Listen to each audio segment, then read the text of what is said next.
Okay, so now we've got the float nicely locked in place, a couple of dropper shot down the line and the hook length here.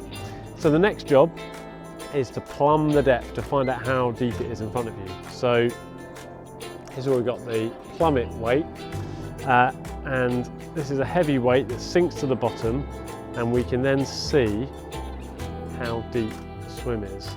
So we push the hook through the eye of the plummet and then hook it into that cork at the bottom.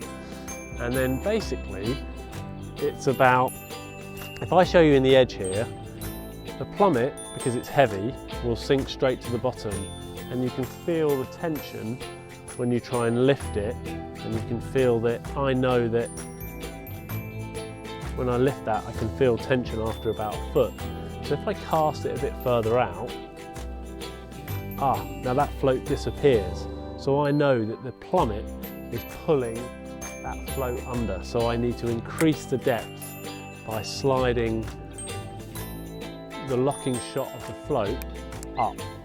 And if I slide them up, then the depth of water we'll be fishing is slightly deeper.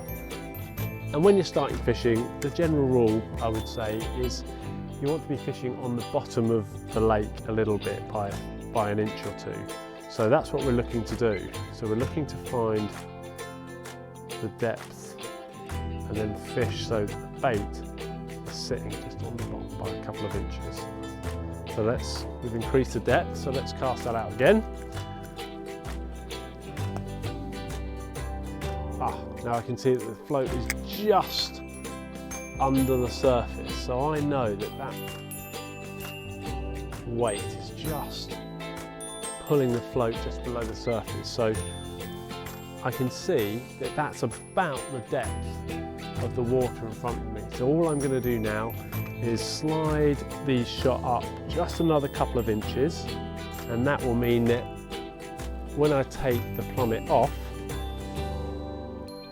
I know that we'll be fishing in the right depth of water with the hook just trailing on the bottom just by a couple of inches, and that's a good way to start.